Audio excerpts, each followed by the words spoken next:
Now, to compute the closeness centrality of nodes 1 and 2 for this graph, we have to first write down the shortest distance from node 1 to all the other nodes and from node 2 to all the other nodes. And then we can write this down as d from 1 to 2 is 1, d from 1 to 3 is 1, d from 1 to 4 is 1, d from 1 to 5 is 2, to 6 is 2, to 7 is 2, to 8 is 2. Okay. And therefore, C1 is 7, that's n minus 1, over 1 plus 1 plus 1 plus 2 4 times. And that turns out to be 0.6364. And you can do the similar calculation for C2, and that turns out to be 0.5. So indeed, node 1 is again more central or more important by closeness metric than node 2. But again, the difference is not that big. What about betweenness centrality? Well, we can write down the shorthand notation matrix G, where the ijth entry of this matrix G is simply Gij. That is the number of shortest path between node pair I and J. Okay. Then we can write down all the n ij for node 1. That is the number of shortest path that node 1 lies on between nodes I and J. We can then write down n2 ij for all the ij's. We can collect all these into 3 matrices, okay, or whatever data structure you would like to use. And then we can apply the simple definition that for node 1 is betweenness centrality is simply the summation of all the node pairs of the ratio. How many shortest path is node 1 lying on between nodes ST versus the total number of shortest path between S and T. Likewise, we can turn this 1 into 2 and turn this 1 into 2 and compute it for B2. It turns out that B1 in this case is 12, whereas B2 is only 2.5. Now this is much bigger than B2. So node 1's importance by betweenness centrality is almost 5 times as big as node 2's, which is not too surprising given that we know node 1 is important in the sense that it glues the 2 parts of the network together. And indeed, if you look at the Medici family in the Florence family graph, you see that while the degree is 6, as opposed to the second largest 4, its betweenness centrality is about 50, which is about 5 times as much as 10, which is the about the number of betweenness centrality measure for the second highest family. Okay. So betweenness centrality, as you can see, is particularly helpful if you want to quantify the notion that nodes who are in between a lot of node pairs on the shortest path, then you want to use this metric.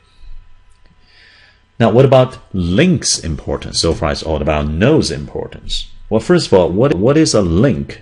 It's not as easy to define. For example, on Facebook, I may have 500 friends, but only have communicated with 200 of them. And maybe mutual wall posting other than happy birthday only with 20 of them. So do I have a link with 20, okay, 200, or 500 people?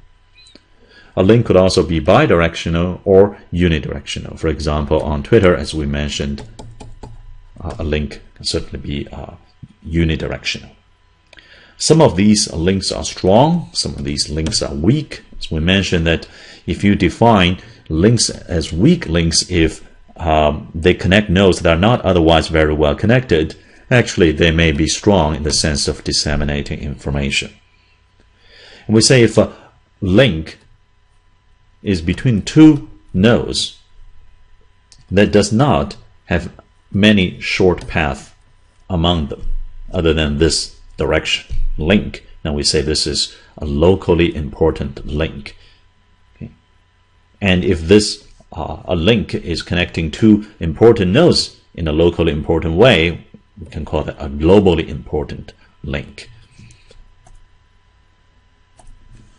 So in fact, we can also quantify similar metrics of links importance as node importance.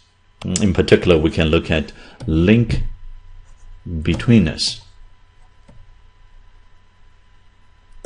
So instead of counting how many shortest path of node pair ST does node I reside on, we can look at on link J how many shortest path between node pair ST does a particular link IJ sits on top. Then we can take the sum or average of that proportion and call that the betweenness importance of link IJ. All right, now equipped with a basic discussion of the importance scores, we can move on to two more influence models with network topology as part of the picture. Just want to caution, however, that we have assumed the graph is given and static. In practice, it's often difficult to get an accurate topology, and topology is often time varying too. So we're skipping those important practical issues. Now, the third influence model, counting last lectures too, is what we call contagion. Some people call this infection model, but we use the word infection for a different model later in this lecture. Now, contagion is very similar to the tipping idea that we discussed last time. You may recall that the adoption percentage P and influence function f of P, and we look at the intersection of the influence function f of P's curve with the 45-degree line, which defines equilibria of the adoption percentage in the market, and we defined a stable and unstable equilibria. Back then, we basically said that the adoption percentage next discrete time slot is a function of the current one, and this function captures the macroscopic effect of each individual's decision by looking at a global adoption percentage.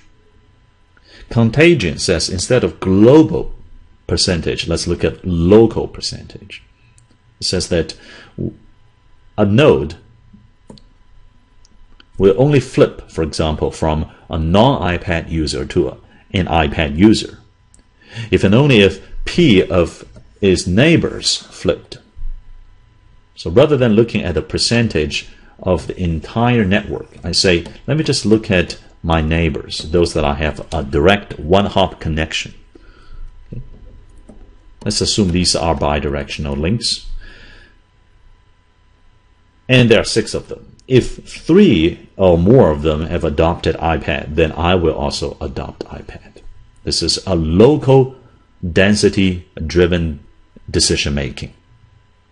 Now, each node may have a different threshold of the percentage of local neighbor it needs to see adopting before she decides to adopt. So this factor P here, okay, may differ from each node to each node. Now, there are many questions we can ask about this. Since it's not about a whole network, global adoption percentage, we have to ask, will the whole network actually flip? Okay. Will this trigger a cascade? Okay, not information cascade, but an adoption decision cascade to spread across the whole network, starting from certain C's, okay, initial early adopters of a given product, service, or music, or fashion industry. Okay. Then we ask, how long will that take? If it ever flips the whole network, does that take, if there are n nodes, n rounds, less than n rounds? And if it does not flip the whole network, we wonder, will part of the network flip? And if so, how big is that? And which part of the network would that be? These are all analysis questions. Then finally, we can say, what about a design question? How do you seed to optimize flipping? For example, maximize the degree of flipping, how many nodes in the network flip, or minimize the time it takes to flip that many nodes. It turns out that these 4 questions, they are all important, but only the first one is relatively tractable. The other 3 questions get quite difficult. In fact, this one, design optimization question, gets very difficult. Now, before we can talk about the idea of contagion and answer at least the first question we just raised, we first want to talk about a notion in a graph called a cluster. A cluster is really a subset of nodes with a certain density, say density P.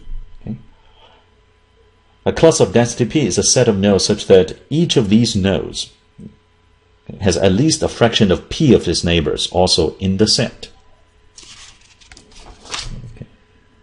So for example, in this graph, let's see, there are 5 nodes. Look at this subset of nodes, 3 out of 5 nodes. Okay, the lower left triangle.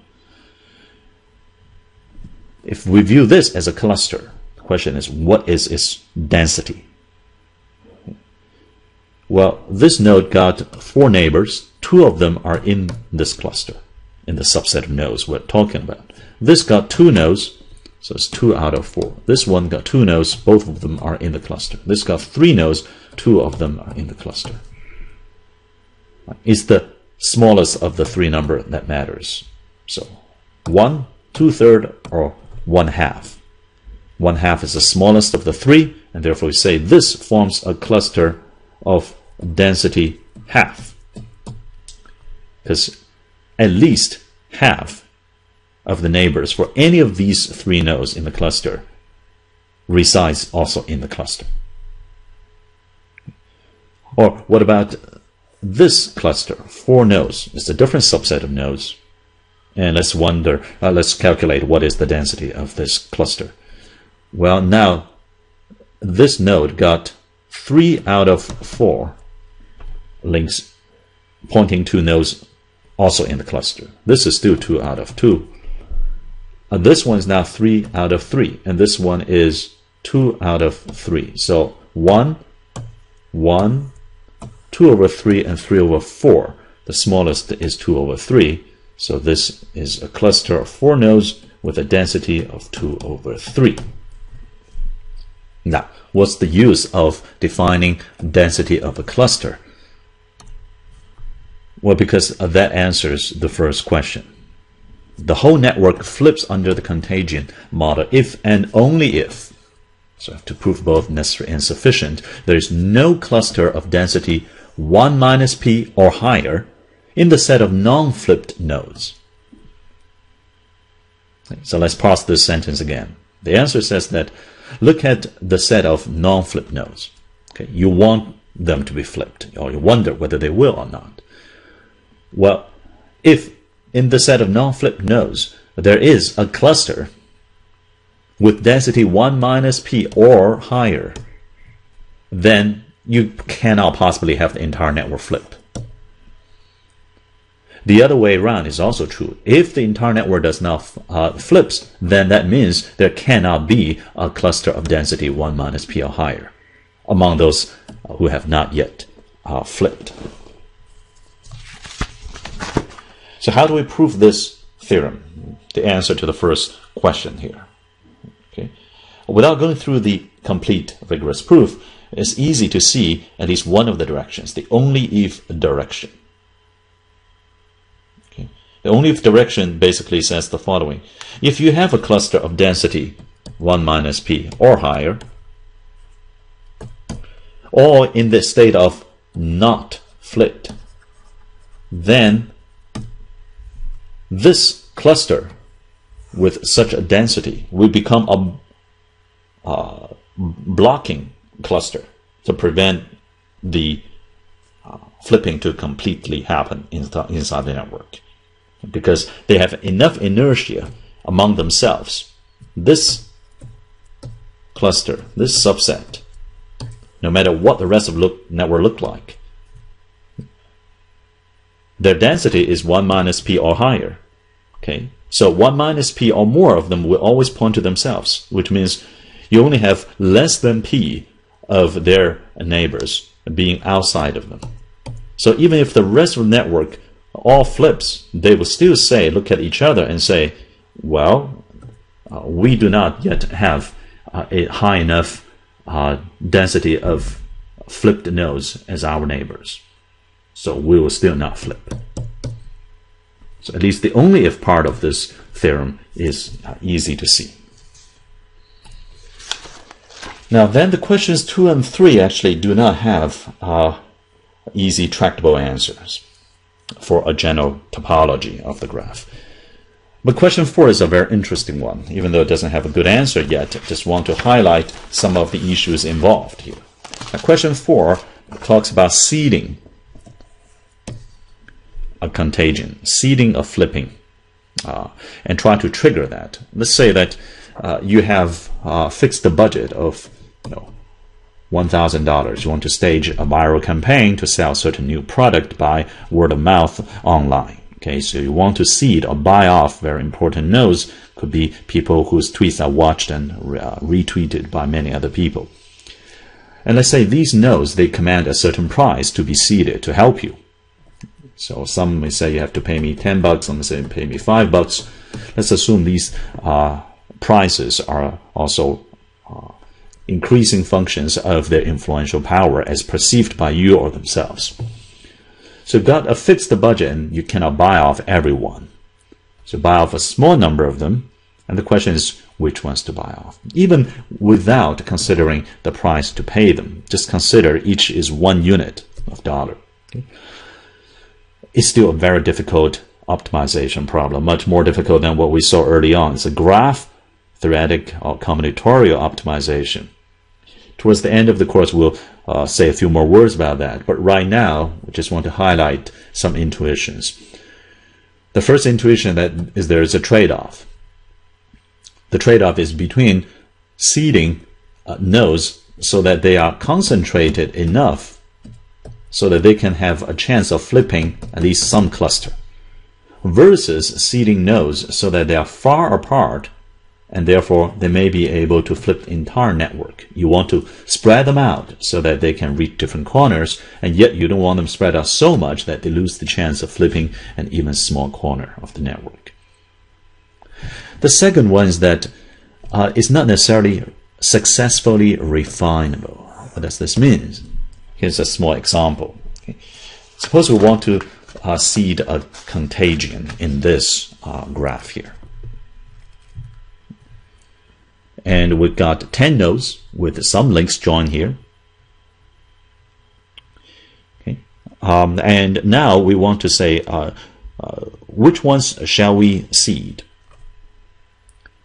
One answer is, well, if I can only seed one node at time 0, I shade it dark, meaning that it's flipped from the not buying iPad to buying iPad, for example. Okay, it's flipped from the state of one state of the mind to the other state of the mind. And what is the P? Let's say if every other node has a flipping threshold of 0.49. Okay. So if 49% or higher of my neighbors flipped, then I will flip next as well. So then what will happen? For this node, it's got 2 neighbors, and one of the neighbors have flipped. So at iteration 1, it will say, I will flip. So we put 1 over here. Then for this node 2, okay, it says, well, at iteration 1, I see 2 nodes flipped. I got 3 neighbors. So 2 out of 3 have flipped. 2 over 3 is bigger than 0.49, and therefore next time slot 2, I will flip 2. We write down letter number 2 over there. And you think this might propagate. Well, actually, it doesn't propagate anymore. because this node says I got 3 neighbors, only one flipped, that's less than 0.49. I got 3 neighbors, only one flipped, that's less than 0.49. So these 2 nodes would not flip. And of course, as you can obviously see, if they don't flip, none of the other 5 nodes would flip. So this is the best you can do. As it turns out, if you can only seed one node, seed this node, and you can flip 2 more as the equilibrium flipping in the contagion. But suppose you can actually flip, you can seed 2 nodes, got a slightly bigger budget. It turns out the optimal way to seed is the following. You seed these 2 nodes, even though they are not directly connected, but turns out that would be the best way.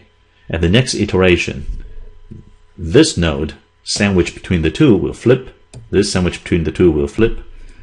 Iteration 2, this node influenced by these 2 neighbors will flip. And then next time, these 2 nodes influenced by these 2 neighbors will flip. And these 2 nodes still will not flip. One way to view that is to say these 3 nodes forms a cluster with a density 2/3, which is bigger than 1 minus their threshold, which is 0.49, which means 0.51. 2/3 is bigger than 0.51. That means this cluster will prevent a complete flipping. Okay, and this is the best that you can do, as it turns out. Now, the interesting point is that the optimal seeding strategy, when you can seed 2 nodes, is to seed these 2 nodes.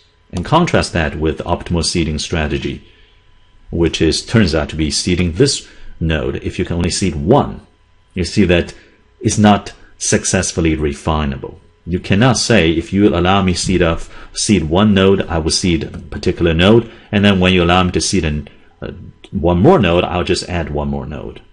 Well, in the 2-seed optimal strategy, neither seed is actually the optimal one you should seed when you only have one budget to seed 1 node.